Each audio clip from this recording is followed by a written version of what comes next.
नमस्कार आदाब दोस्तों देश में धर्म के नाम पर फैलाई जा रही नफरत के बीच मध्य प्रदेश के खरगोन से बड़ी खबर सामने आ रही है। मध्य प्रदेश के खरगोन में एक और नया कांड हो गया है। यहां पर चोरी के शक में एक दलित युवक को इस कदर पीटा गया है जिसको देख करके आप शॉक्ड हो जाएंगे। और पीटने के बाद जिन लोगों ने इसकी पिटाई की है उन्होंने इस दलित युवक के अंडरवियर को खोलकर यह चेक भी किया है कि क्या यह हिंदू है या मुसलमान है। किस तरह से इसकी भी जानकारी आपको देंगे। साथ ही साथ दूसरी जो बड़ी खबर सामने आ रही है वह है राजस्थान से, जहां पर बीजेपी विधायक के परेशान करने से एक संत ने अपने आश्रम में अपने आप को खत्म कर लिया है, यानी कि सुसाइड उसने कर ली है। और ये सब कुछ बीजेपी विधायक के परेशान करने की वजह से हुआ है। किस तरह से, इस पर भी जानकारी देंगे। साथ ही साथ जो तीसरी बड़ी खबर आपके सामने रखने जा रहे हैं ये आ रही है उत्तर प्रदेश से, जहां पर एक बीजेपी के नेता और यूपी सरकार के कैबिनेट मिनिस्टर कोर्ट से भाग गए हैं।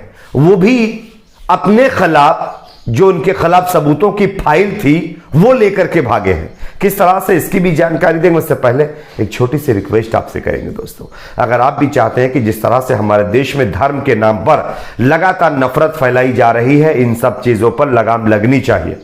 सभी धर्म के लोगों को मिलजुल कर एक साथ रहना चाहिए। अगर मेरी इस राय से आप सहमत हैं तो कमेंट बॉक्स में अपनी प्रतिक्रिया जरूर दीजिए। आपकी एक एक कमेंट हमारे लिए बहुत इंपॉर्टेंट होती है, तो प्लीज कमेंट सेक्शन में इस पर अपनी राय को जरूर शेयर करिए। वीडियो को ज्यादा से ज्यादा लाइक करिए, शेयर करिए, चैनल को सब्सक्राइब जरूर कर लीजिए। बात करेंगे पहली और बड़ी खबर की।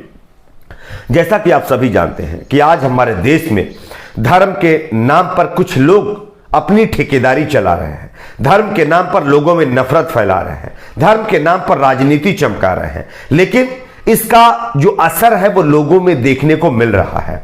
इससे पहले आप लोगों ने देखा होगा कि किस तरह से कुछ कांवड़ियों ने एक शख्स को मतलब मुसलमान समझकर इतना पीटा कि इसको पीट पीट कर अधमरा कर दिया। लेकिन उसके तुरंत बाद अब मध्य प्रदेश के खरगोन से एक और बड़ी खबर आ रही है। मैं आपको दिखाना चाहता हूं, आप इस खबर को देखिए। मध्य प्रदेश के खरगोन से एक दलित युवक की पिटाई का मामला सामने आया है दोस्तों, जहां उसकी जो है उसको चोरी के शक में 4 लोगों ने बुरी तरह से पीटा है।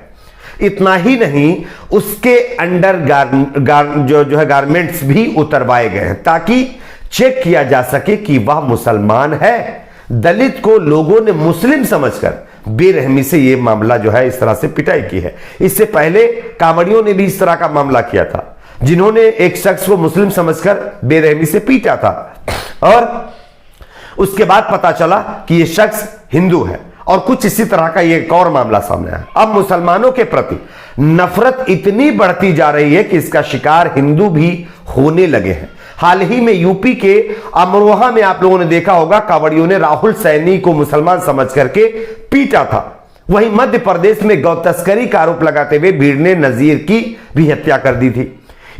अब इस भीड़ का शिकार एक और दलित युवक हो गया है, और वो भी चोरी के शक में। कोई आरोप नहीं सिद्ध हुआ है, सिर्फ शक में। और ये जो पीटने वाले लोग थे इनको भी ये शक था कि शायद ये जो व्यक्ति है ये मुसलमान होगा, यही समझकर शायद इन्होंने पीटा होगा। लेकिन बाद में जब इन्होंने अंडरवियर निकालकर चेक किया तो पता चला ये शख्स मुसलमान नहीं, हिंदू है, बल्कि दलित है। आप सोचिए, जिस प्रदेश में बीजेपी की सरकार है, जहां पर सत्ता के शासन को लागू करने की बात कही जाती है, उस प्रदेश के अंदर लोगों को आइडेंटिफाई कर करके पीटा जा रहा है, वो भी बाद में, पीटने से पहले। इस तरह की चीजें देखने को मिल रही। लेकिन गोदी मीडिया में बैठे हुए पत्रकार आज इस मामले पर चुप्पी साध कर बैठे हुए हैं। एक भी पत्रकार के मुंह से इस पर 2 शब्द नहीं निकल रहे हैं। कोई भी पत्रकार लाइव चैनलों में डिबेट्स नहीं कर रहा होगा इन मुद्दों पर, ना करने की हिम्मत होगी, क्योंकि आका नाराज हो जाएंगे। बात करेंगे अगली खबर की। अगली बड़ी खबर दोस्तों यहां पर आ रही राजस्थान से, जहां पर एक साधु ने अपने आश्रम में अपने आप को खत्म कर लिया। और खत्म करने की वजह क्या है, मैं आपको खबर दिखा रहा हूं, आप इस खबर को देखिए। यहां पर जानकारी यह है कि बीजेपी विधायक से परेशान होकर के संत ने आश्रम में आत्महत्या कर ली है। कांग्रेस नेता का इस पर रिएक्शन सामने आया। कांग्रेस नेता बोले हैं, अगर विरोधी दल का एमएलए होता तो पूरी बीजेपी हिंदुत्व का झंडा लेकर के सड़क पर आ जाती, लेकिन मामला खुद के विधायक का है, जिनके विधायकों से परेशान होकर के इस संत ने अपने आप को खत्म किया है, तो बीजेपी के एक भी नेता के मुंह से एक भी शब्द इस मामले पर नहीं निकल रहा है।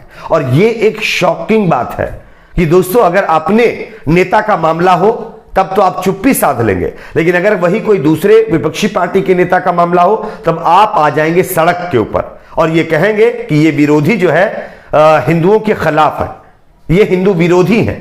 लेकिन आप देखिए, एक संत ने परेशान होकर के इस तरह से अपने आप को खत्म किया, ये कितना गंभीर मामला है।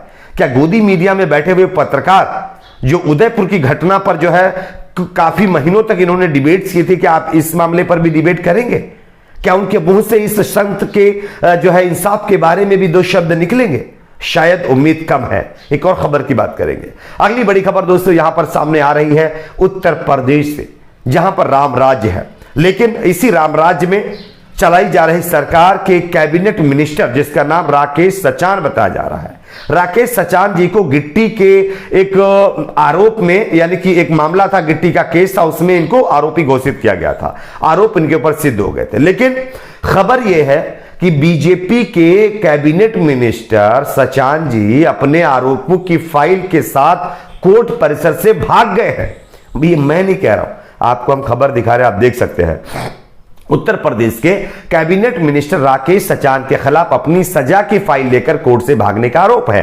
कानपुर की एक अदालत ने शनिवार को सचान को अगले एक मामले में दोषी ठहराया था, लेकिन अदालत सजा सुनाती उससे पहले ही मंत्री अपने वकील की मदद से दोष सिद्ध, यानी कि दोष सिद्ध वाली जो फाइल थी, आदेश की मूल प्रति लेकर के ही फरार हो गए हैं। इतना ही नहीं, वह जमानत जो है मुचलका भरे बिना ही अदालत कक्ष से भाग निकले हैं। अब कोर्ट की पेशकार ने मंत्री के खिलाफ एफआईआर दर्ज करने के लिए कोतवाली में तहरीर दी है। दरअसल साल 1991 में तत्कालीन समाजवादी पार्टी के नेता राकेश सचान से पुलिस ने एक अवैध हथियार बरामद किया था। इस मामले में उनके खिलाफ सशस्त्र अधिनियम के तहत मामला दर्ज किया गया था। लेकिन आप जानते होंगे, अगर कोई नेता के खिलाफ अगर दूसरी पार्टी में होता है, अगर कोई केस चलता है, तो वो छोड़ करके बीजेपी ज्वाइन करता है।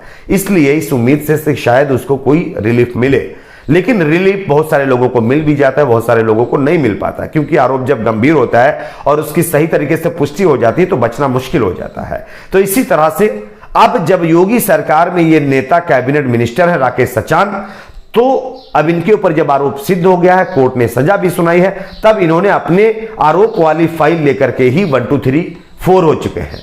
लेकिन इस पर योगी सरकार में जो नेता हैं, जो मंत्री हैं, कोई आकर के प्रेस कॉन्फ्रेंस करेगा, ये कहेगा कि हाँ, इस पर हम जिम्मेदारी लेते हैं कि हमारे नेता ने ऐसा किया है, और अगर वो भागा है तो ये गलत है।